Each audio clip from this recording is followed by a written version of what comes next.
What's up, everyone? Thanks for stopping by. My name is Dakota, and today I'm going to be reviewing the LG C10. Now, this really stuck up on me. I've actually had this TV for almost 2 years at this point. By the end of this week, it will have been 2 years. And so I just wanted to report back on how this TV held up. And I know a huge question that comes with this TV is, what is the burn-in actually like? So stay tuned, I will cover that later in the video. And with all that said, let's get into it. Now, just for a little bit of backstory on why I got this TV, as you all probably know from my previous video, if you chose to watch it, if you didn't, shameless plug, go watch my video if you're interested in looking at mid to high tier gaming PCs. Regardless, I was playing PS4, really enjoyed Call of Duty on it. Well, the games don't matter. I played a lot of games on the PS4. I had the PS4 for a long time, all the way back since 2015. But with the news of the PS5 coming out, I knew that I was going to need to upgrade my TV because I had a TV from 2013 that was 48 inches and it was just full HD. I wanted something bigger, I wanted something that looked better and would actually get to display all of the new capabilities of my PS5. Lo and behold, I did a lot of research, yada yada yada, stumbled upon the LG C10 and found that it'd be perfect. So after doing a bunch of research, making sure I had the money for it, I went ahead, pulled the trigger, and bought the LG C10. Lo and behold, I wouldn't be able to get the PS5 until February 27th of 2022. Of 2021. I bought this TV on July 8th of 2020 for a whopping 1,761 smackaroos. So it wasn't cheap. Everyone knows these TVs aren't super cheap, but they're pretty well made. It had a premium feel as soon as I was unboxing it, and once I got it set up, I fell in love, and, well, I have an LG C1 now in the other room, and I've bought two of them, thanks to my munchkins, i.e. my dogs. Now, just to give you an idea of the durability of this TV, I just wanted to discuss what this TV has been through in the past 2 years. I actually recently cleaned this the other day, so you really can't see much on the TV itself. If I show you a little bit of the TV stand, you'll see some dog hair on it, but nothing crazy. I didn't want to do anything abnormal to the TV, clean it off or anything, just so you could see exactly what it's like from a day-to-day use perspective. Now, this TV has gotten mounds and mounds of dog drool on it. That's one of the reasons why it's in my office on a standing desk, so that it's a little higher up away from my dogs. Also, it just fits in my setup really well. But it's also moved 3 times, not including the initial purchase. The first one moved to a different apartment, second one moved to a different apartment, and then the third one, I moved to a different apartment in a different state.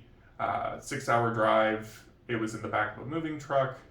Fortunately, it was in a box for my old LG C1, which I'll kind of give bonus content on what happened to that. But realistically, this has held up super well. If you know anything about this TV, and I'll show it in the videos, it has a tiny pencil-thin bezel. Makes me so nervous every single time I move it. I refuse to move this TV by myself, and just for reference, I'm 6'9" and like 240 pounds. Picking the TV up is not an issue. I'm just mortified of shattering this TV because it was an expensive purchase and I like to keep my things from breaking. Dogs. Side note, my TV remote, I don't know how well this is going to show. I might have to take a picture of it, but one of my lovely little beasties has a hankering for TV remotes if he gets bored and they're left out. Not all the time, just occasionally when you let your guard down and he decides that your TV remote no longer needs buttons. Fortunately though, even though he's done that to 2 LG C10 and C1 remotes, both of them actually worked. The gyroscope sensor thing still worked pretty well in both of them afterwards. The only thing I had to do was pop the controller off to make sure that the power button wasn't sticking. So, I mean, speaks to the durability of their products. But with all that said, let's get to the fun thing that everyone wants to know. Does this TV have burn-in issues? And realistically, it's one thing to say, no, this TV is unlikely to have burn-in issues when people are initially reviewing the product. But 2 years later is something pretty reasonable to go through hours and hours and hours of product testing, i.e. playing video games, watching movies, etc., and actually seeing if this TV has that experience. And to be honest, I've had no screen retention issues or image retention issues and no burn-in at all. And granted, when I'm playing video games, I don't play games that have a ton of static images, but like I'll play FIFA, or I'll have 8-hour gaming sessions of Call of Duty, which, although the images do shift, you still have maps in the same spot and a continuous location on the TV. I'm not like a news watcher. Otherwise, I'm sure I'd have issues with like a news banner across the bottom or an ESPN logo or something. But I don't pay for cable because I think that's not worth my time. We do streaming services instead. And realistically, I've even had situations where I leave this TV on for 8+ hours. I'm sure I've left it on for more than a day before, and it's awesome. I'll actually turn the TV on and show you why it's awesome. So what happens if you're not using the TV is it automatically goes into a screensaver mode. We're going to open, well, this is nice. I always like the little wallpaper feature, but we're going to open Disney Plus, and then we're just going to leave it open. That way you can get an idea of what the screensaver mode looks like. The screensaver mode realistically is probably a massive lifesaver of the TV. Otherwise, I'm sure there would be burn-in and retention issues, especially if I sat on a screen like this after falling asleep on the couch for the 17,000th time, and that's on all night. But you'll see pretty shortly there are fireworks, the screen goes completely blank, and then it just kind of shoots fireworks around it. The only real issue that I've had with this TV is there's some dead pixels in the bottom corner.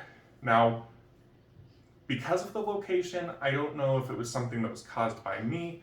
I've checked all the other corners and all the other areas of the screen, and there are no dead pixels. The good thing about that, and the fact that it's in the bottom left corner of the screen, is that I don't have to be driven crazy or to a point of insanity by looking at my screen and staring at the one singular dead pixel on the screen. Now, when I first noticed it, I was playing video games or watching a movie, and I saw it, and I was like, the sky is falling, this is the end of the world.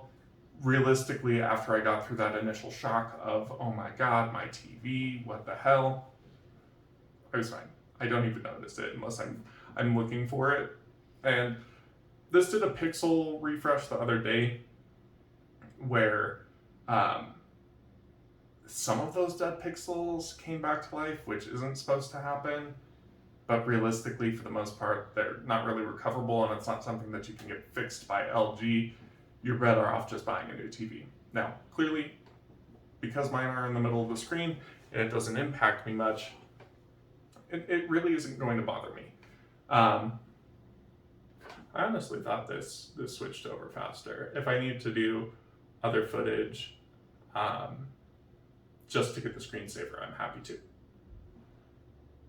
Well, would you look at that? So, this is what the screensaver looks like. It's nothing mind-blowing, but you see why there are image retention issues. These fireworks pop up all over the place and are continuously moving while the screen is completely black. Now, to close out the video, I 100% think this was worth every single dime I put into it. The first time I turned this TV on, I was like, holy shit, I've been missing out on life. Obviously, depending on your outlook on life, life isn't sitting there staring at a screen every night, but a lot of us do that. And personally, I'd like a really nice screen to look at while I'm doing that. So, 100% worth the money.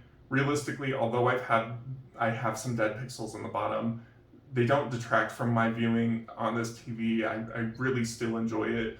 The image quality is second to none. We have another 55-inch 4K TV by Samsung in our bedroom. Granted, I think the price point on that TV was $700 versus $1,700, so you'd hope there'd be a difference. But you go from this TV or LG C1 to that TV, and you notice. You look at the image isn't as clear, you're not seeing as much detail, you're not seeing those sharp contrasts that you come to expect and love on these TVs. If you have the ability to purchase a used LG C10 that's in great shape, I 100% would stand by you and say go ahead and get it, especially if it's less than $1,000. I mean, realistically, they're phenomenal TVs. It just feels super premium, not only while watching, but even just looking at it. I mean, that pencil thin bezel blows my mind every time I look at it and terrifies me at the same time. The only other thing I would mention is that obviously it is going to be harder to find a C10 at this point in time. If you can't find a C10, I do have the C1, and I think it's just as fantastic, if not more fantastic, than this TV. I can't say enough about these TVs. I will probably be brand loyal to LG for any OLED TV product until a company actually competes with them. I don't think Samsung quite is to their caliber. I know we're looking at QOLED and stuff like that at this point in time, but realistically, I think these are still the best OLEDs on the market, and a C10 holds up just as well as a C1 to the C2. Obviously, processors are going to be a little bit different. They've gotten faster every generation, but whichever one you can get, I 100% would stand by making this purchase, assuming you have the money. Nothing is worth going into debt for if you don't have the money. But once you have the money, spend it. Thank you for watching. I was sitting there and completely forgot that I promised you all a story. Now, these are my two dogs. This is Hank. This is Norman. These two hooligans were having a good old roughhouse session, as they do. And we had a TV stand that isn't very tall. I think it's, somewhere between 2 and 3 feet tall. And we always had a concern that the dogs were going to be roughhousing and that they were going to hit the TV and break it or knock it off the stand or something. So we said that when we moved, we were going to buy a new TV stand. Apparently that was a Freudian slip because we did buy a new TV when we moved. Well, these two were roughhousing, as they do, getting a little wild, getting a little rowdy, and good old Normie was jumping on Beanie Boy's back, and his paw smacked the bottom left corner, which is apparently a problem area for me, of our 65-inch LG C1.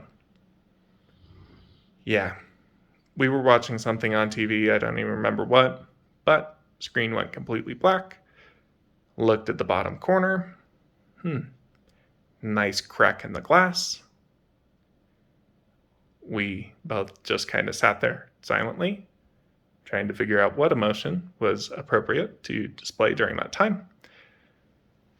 But the TV was a goner. And we had had it since like August of that time. Yeah, Hank, feel free to whine. That's how I felt too. But obviously the TV was good enough that we purchased another 65-inch LG C1 upon moving here. And needless to say, that TV has now been mounted so that we do not have a Normie Hank battle that escalates to a point where our dogs break something. Thank you.